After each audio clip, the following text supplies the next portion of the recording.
साथियों, स्वागत है आप सभी का हमारे इस YouTube channel target junior doctor में। दोस्तों, आज का वीडियो बहुत ही ज़्यादा इंटरेस्टिंग होने वाला है, क्योंकि इस वीडियो में हम एसएससी जीडी और इंडियन आर्मी के डिफरेंस के बारे में बात करने वाले हैं। बहुत सारे ऐसे कैंडिडेट्स हैं जिनको एसएससी जीडी और इंडियन आर्मी में क्या डिफरेंस है इसके बारे में पता नहीं होता है। तो चलिए, सबसे पहले ज़रूरी है कि आप इस एसएससी जीडी और इंडियन आर्मी के डिफरेंस के बारे में जान लें, फिर ही अप्लाई करें तो बेहतर होगा। चलिए इस वीडियो को स्टार्ट करते हैं। वीडियो को स्टार्ट करने से पहले आपसे रिक्वेस्ट है कि अगर आप हमारे चैनल पर नए हैं तो हमारे चैनल को सब्सक्राइब कर लें, साथ ही बेल आइकन को दबाना ना भूलें। तो चलिए सबसे पहले बात करते हैं एसएससी जीडी की। तो सबसे पहला क्वेश्चन आता है कि एसएससी जीडी को कौन कौन कैंडिडेट अप्लाई कर सकते हैं। तो एसएससी जीडी में मेल और फीमेल दोनों कैंडिडेट्स अप्लाई कर सकते हैं। साथ ही इंडियन आर्मी में भी मेल एंड फीमेल दोनों ही अप्लाई कर सकते हैं। फिर हमारा दूसरा सवाल आता है, एसएससी जीडी और इंडियन आर्मी में क्या डिफरेंस है। तो एसएससी जीडी में आप BSF, CISF, CRPF, SSB, Assam rifle, ITBP इन सारे पोस्ट में अप्लाई कर सकते हैं, जबकि इंडियन आर्मी में केवल और केवल आपको अग्निवीर आर्मी के रूप में ही वैकेंसी आती है और आपको अप्लाई करना होता है। तो नेक्स्ट हमारा क्वेश्चन आता है, कौन कौन से पोस्ट एसएससी जीडी में और इंडियन आर्मी में होते हैं। आप कौन कौन से पोस्ट पे अप्लाई कर सकते हैं।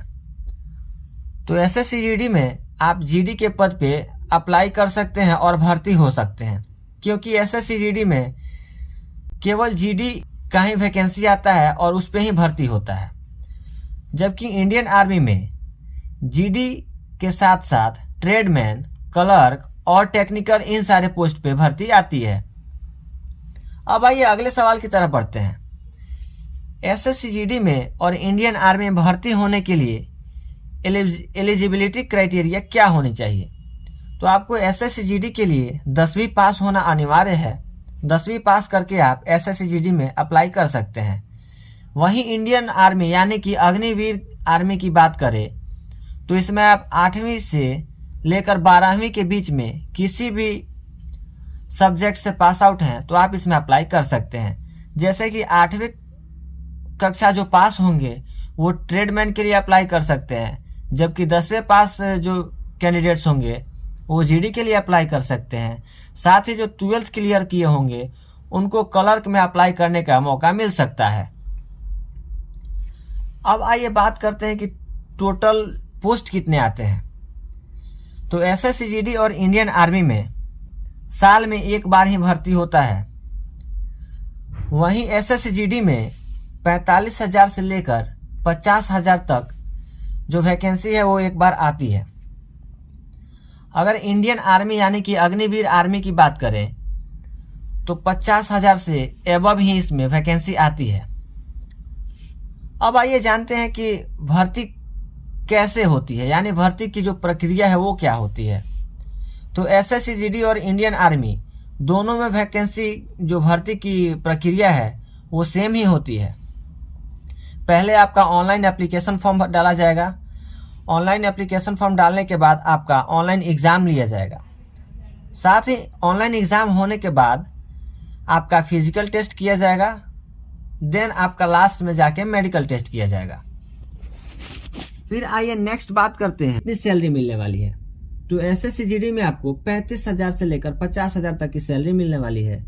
चाहे आप किसी भी पोस्ट पे हो, आप बीएसएफ में चले जाओ या फिर सीआईएसएफ में चले जाओ या फिर आप असम राइफल में जाओ, सब में एक समान लगभग बराबर ही पेमेंट आपको मिलते हैं। वहीं अगर बात करें अग्निवीर की तो उसमें भी आपको 35 से लेकर 45,000 तक का सैलरी पर मंथ मिलता है, और इसमें भी डिफरेंट पोस्ट पे आपको इतना ही जो पेमेंट है वो मिलेगा आपको। एसएससी जीडी और इंडियन आर्मी यानी कि अग्निवीर आर्मी दोनों का जो पेमेंट है वो बराबर होगा।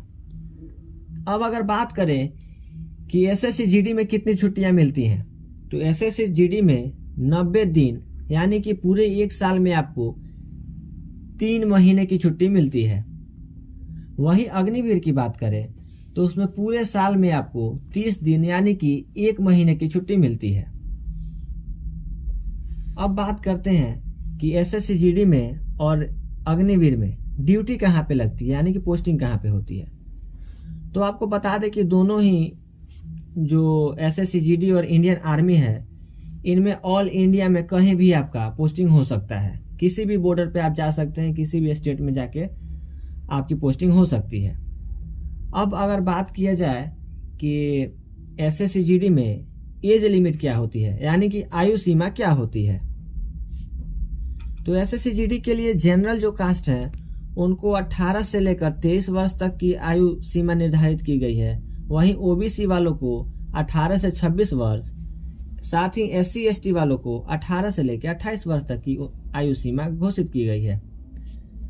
वहीं अगर अग्निवीर की बात करें तो आप 17.5 वर्ष की आयु से लेकर 21 वर्ष की आयु तक अप्लाई कर सकते हैं। अब आइए लास्ट जानते हैं कि इसकी भर्ती कब आने वाली है। तो एसएससी-जीडी की तो अभी कोई नोटिफिकेशन नहीं है, नोटिफिकेशन आएगी तो आपको पता चल जाएगा। साथ ही अगर अग्निवीर की बात करें तो अग्निवीर यानी कि इंडियन आर्मी में फरवरी में, यानी कि फरवरी 2025 में वैकेंसी आने वाली है। तो आप अपना तैयारी शुरू कर दें और जो अग्निवीर वाले कैंडिडेट्स हैं उनको फरवरी में एप्लीकेशन फॉर्म देखने को मिल जाएगा। तो चलिए मिलते हैं नेक्स्ट वीडियो में, तब तक के लिए जय हिंद।